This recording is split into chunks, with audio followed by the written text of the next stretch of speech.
السلام علیکم ورحمۃ اللہ وبرکاتہ۔ ایک بھائی کا ایک سوال تھا جو مختلف سوالات پر مشتمل ہے۔ نمازوں میں دعا کرنے کا طریقہ کیا ہونا چاہیے؟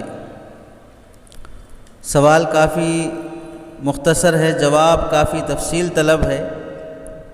فرض نمازوں میں دعا، واجب نماز میں دعا، سنت مؤکدہ میں دعا، نوافل، اشراق، چاشت، اوابین، تہجد کی نماز میں دعا، اس کے بعد عربی زبان میں دعا یا دوسری زبان اردو، تیلگو، انگلش وغیرہ میں دعا کرنا، اور نماز کے سجدے میں دعا کرنا، نماز کے باہر مستقل سجدہ کر کے دعا کرنا، یہ سب مختلف جزیات ہیں، ہر ایک کا الگ الگ حکم جان لینا چاہیے۔ پہلا مسئلہ فرض نماز میں دعا کا۔ اس سلسلے میں اکثر فقہا کے نزدیک حدیث پاک کی وجہ سے کہ اللہ کے نبی صلی اللہ علیہ وسلم نے فرمایا اذا صلی احدکم فلیخفف فإن فیہم السقیم والضعیف والکبیر، بخاری اور مسلم کی حدیث ہے۔ اللہ کے نبی صلی اللہ علیہ وسلم نے ارشاد فرمایا جب تم میں سے کوئی آدمی فرض نماز پڑھائے تو ہلکی نماز پڑھائے، اس واسطے کہ پیچھے بیمار، کمزور، بوڑھے لوگ بھی رہتے ہیں، تو مختصر نماز کرے۔ اس واسطے جو اذکار اللہ کے نبی صلی اللہ علیہ وسلم پڑھا کرتے تھے وہ نفلوں میں کثرت سے پڑھا کرتے تھے۔ نفلوں میں آپ صلی اللہ علیہ وسلم کا قیام، رکوع، سجدہ اتنا لمبا ہوتا کہ پاؤں ورم ہو جاتے تھے، ورم زدہ ہو جاتے تھے۔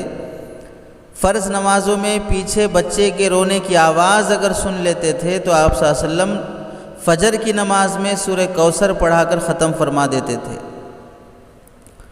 تو فرض نمازوں میں چونکہ جماعت کے ساتھ ہوتی ہے اور جماعت کے ساتھ پڑھنے والے لوگ کن کن مشکلات میں اور کن کن اپنی مصروفیات میں لگے رہتے ہیں، کس کو کہاں جلدی جانا ہے اور کس کی کیا ضرورتیں ہیں، بیمار آدمی ہیں، لمبا قیام، لمبا رکوع، لمبا سجدہ نہیں کر سکتا ہے، اس واسطے آپ صلی اللہ علیہ وسلم نے منع فرمایا کہ فرضوں کو طویل نہ کیا جائے۔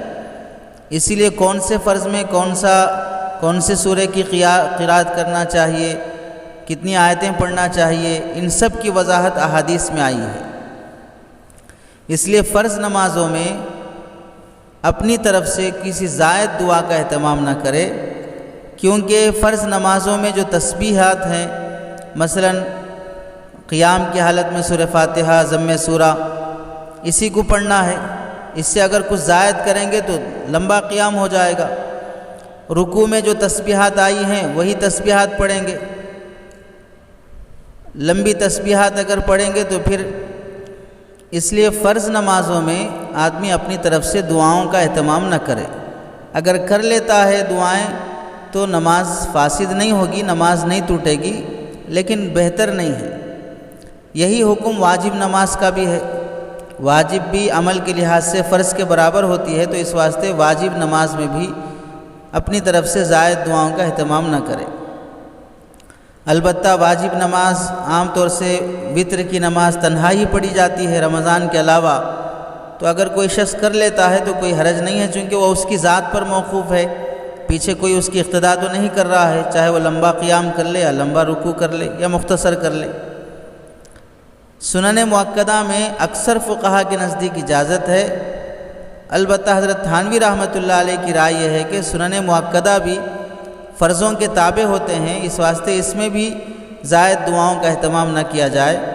لیکن اکثر فقہا کی بات جو قابل عمل اور بہتر بھی ہو سکتی ہے کہ سنتیں چاہے مؤکدہ ہوں، غیر مؤکدہ ہوں، اور نوافل، اشراق، چاشت، اوابین، تہجد وغیرہ، ان سب میں بھی دعائیں کی جا سکتی ہیں۔ حدیث پاک میں ہے وَإِذَا صَلَّى أَحَدُكُمْ فَلْيُطَوِّلْ مَا شَاءَ، جب تنہا نماز پڑھے تو جتنا چاہے لمبا قیام، لمبا رکوع، لمبا سجدہ کر سکتا ہے، تو اس میں جو چاہے دعائیں بھی مانگی جا سکتی ہیں۔ دوسرا مسئلہ ہے عربی زبان میں دعا کرنا، دوسری زبان میں دعا کرنا۔ تو اس سلسلے میں یاد رہے کہ نماز چاہے فرض ہو، نفل ہو، واجب ہو، سنت ہو، رکوع میں ہو، قیام میں ہو، سجدے میں ہو، کسی بھی حالت میں نماز کے اندر عربی زبان کے علاوہ کسی اور زبان میں دعا مانگنے کی اجازت نہیں ہے۔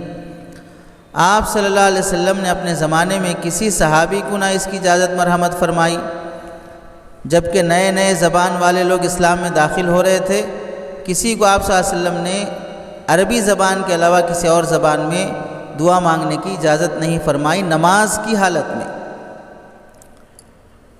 اور عربی زبان میں ہی قرآن مجید اور حدیثوں میں اتنی کثرت سے دعائیں آئی ہیں جو انسان کی دنیاوی اور اخروی بھلائی کے لیے مانگنے کی ترغیب دینے پر مشتمل ہیں۔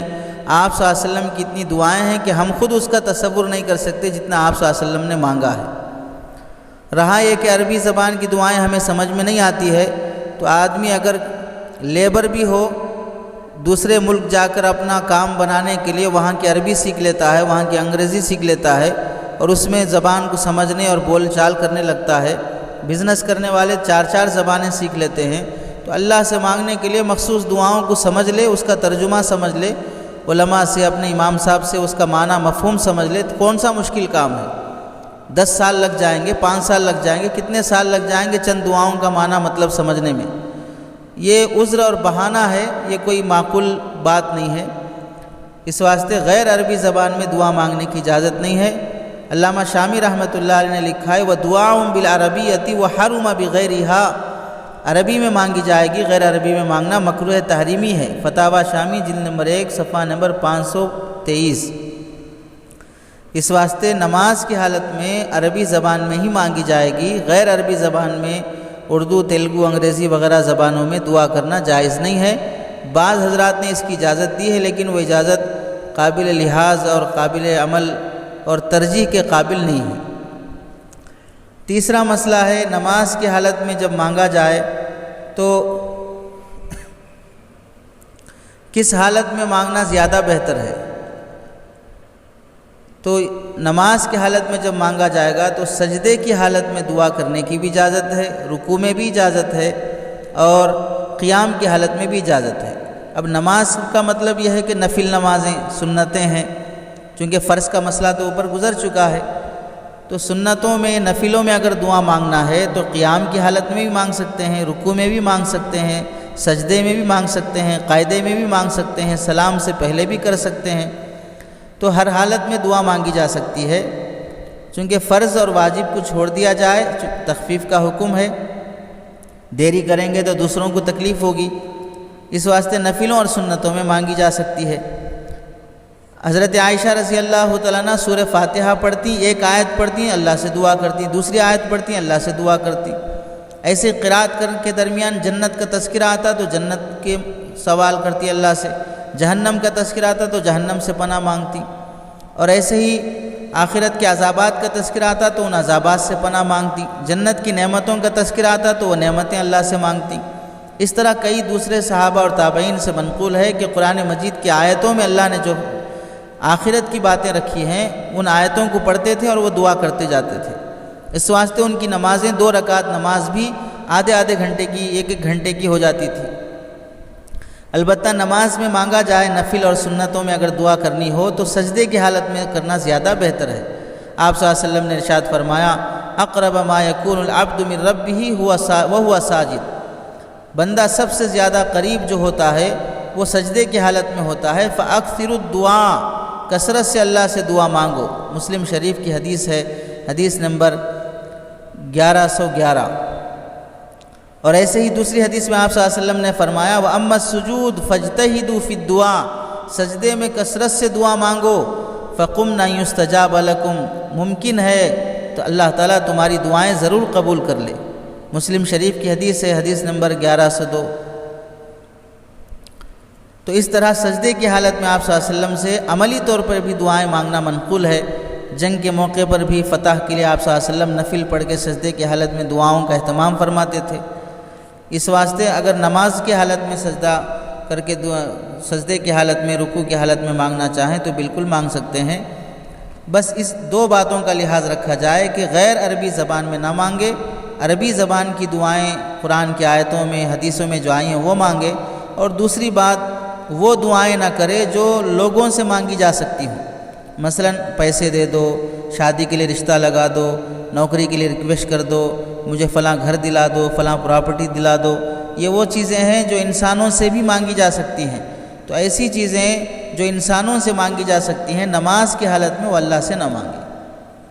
یہ دو باتوں کا لحاظ کرتے ہوئے نماز کی حالت میں، سجدے کی حالت میں دعائیں کی جا سکتی ہیں۔